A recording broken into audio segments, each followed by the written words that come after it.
بسم الله الرحمن الرحیم.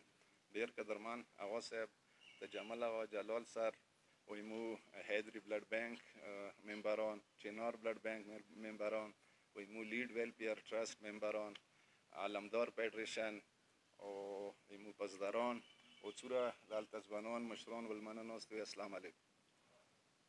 یقینا مو دا سکول دوی شورت خبرې کوو. دا څه کله مو زیارت اغا صاحب چارج واخیستو بیا مو اول ورځ اعلان وکړو زموږ به زیارت نه یو سکول جوړو. برحال 2003 کې مو کله سکول سټارټ واخیستو بیا یې مو ملانې ډېر قدرمن درامده مشرانو مو سره انتهایي مخالفت وکړو. په دغې خبرې څه نه اول زیارت په کور دی جوړ شي، هغه نه بعد دغه شي سکول جوړ شي. خو زه وایي مو مرګلو دا خبره بالکل نه ومنله. چېرې زیارت خو که مو 10 کاله بعد جوړ کړه پارک نه کو، که 20 کاله بعد یې جوړ کړه پارک نه کو، که سکول مو 10 کاله 20 کاله بعد جوړ کړو بیا مو کور مې نه 20 کاله وروسته پاتې کېږي. د دې وجې نه مو اول بنیاد څه کېښلو ډېر یوه وړه بلډینګ نه چې مو اول پرنسپل مو لیاقت سر و، هغه نه بعد بیا مو جلال سر دلته پرنسپل و. خو زه لیاقت سر کوم اول چونکې 2 پورې مو سکول و، څه کوم بنیاد یې مو د دلته لګولی و، زه ښه کویم څه نه نه هغه بنیاد نه یې مو دا سکول ویلوړ. څه کومه خواري دې کړې وه، کوم تکلیف یې کړی و، نن ورځې پورې چې مو سکول دی چلیږي هغه هغه بنیاد واجب هغه کېږي چلیږي.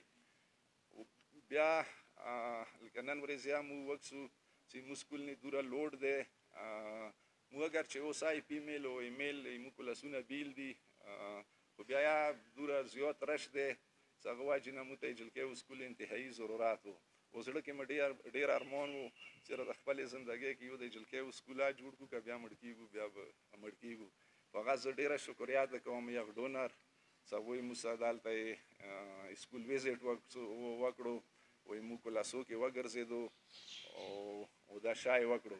هغه کې ټولو نه زیات کار چې هغه که زه نه کوم یو خیانت وي هغه یې مو لیاقت سر وکړو، وایي مو علي جواد اجي وکړو. وایي دوی نور ټولو مرګلو خو خصوصا لیاقت سر او علي جواد اجي دي کې ډېرې منډې وکړې چې هغه کې 25% او مو الغازي ټرست نه به لګوو 75% به هغوی راکوي.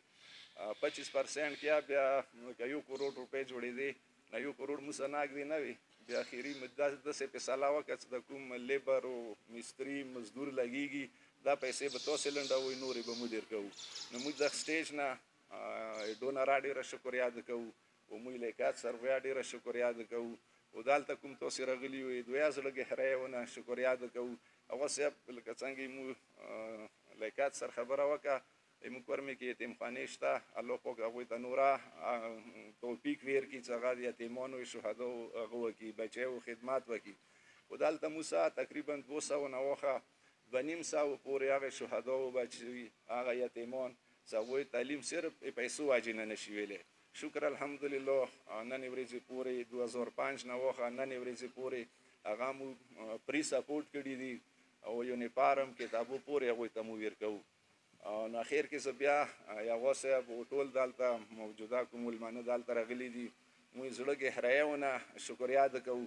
هغه صاحب یوه خبره نه په ویر شوه موږ اکثر څه زیارتونه سکولونه جوړوو بیا چندې ورته کوو. هغه صاحب موږ نن ورځې پورې چې ته زیارت او سکول ته بهر ځي نه چنده هغه صاحب نه دی کړي، نه مو چانه غوښتي دی.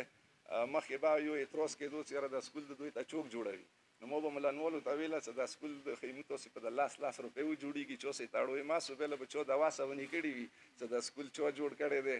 نو دا سکول مو خپلو هغه صاحب 10 روپۍ ونې جوړ کړی دی.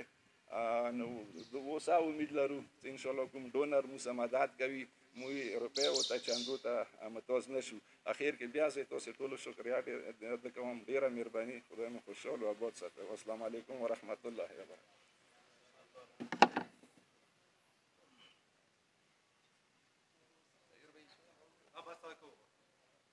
خلال شويه